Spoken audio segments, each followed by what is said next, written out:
સનસની crime ન્યૂઝમાં આપનું સ્વાગત છે। વડોદરા શહેરના ગોત્રી ઈએસઆઈ હોસ્પિટલ રોડ પર બની અકસ્માતની ઘટના।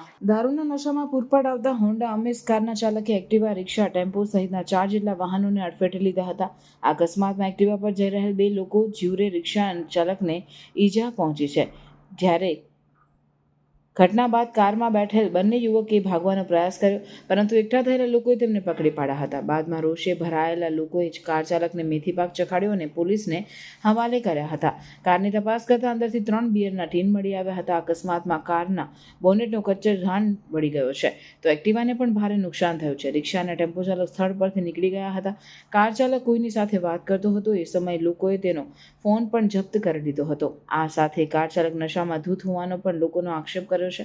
ગોત્રી પોલીસે બંને યુવકની અટકાયત કરીને તપાસ કરતા બંને નશામાં હોવાનું સામે આવતા ડ્રિંક એન્ડ ડ્રાઈવનો ગુનો નોંધ્યો છે। બંને આરોપી બારોટ વ્રજ નરેન્દ્રભાઈ, ઉંમર વર્ષ 21, રહેવાસી નવનાથ સોસાયટી, ગોત્રી, વડોદરા, અને કુમાવત વિજય શિષપાલ, ઉંમર વર્ષ 37, રહેવાસી યોગેશ્વર સોસાયટી, મધર સ્કૂલની પાછળ, ગોત્રી, વડોદરા।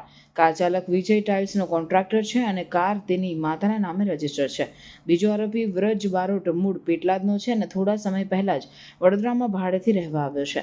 બંને નશાની હાલતમાં હોવાનું સામે આવતા બંનેની ગોત્રી પોલીસે ડ્રિંક એન્ડ ડ્રાઈવનો કેસ નોંધી પૂછપરછ બાદ મેડિકલની કાર્યવાહી હાથ ધરવામાં આવી છે। સનસની ક્રાઇમ ન્યૂઝ ને સબસ્ક્રાઇબ કરો અને બેલ આઇકન દબાવી તાજી અને સચોટ ક્રાઇમ સમાચાર સૌથી પહેલા મેળવો।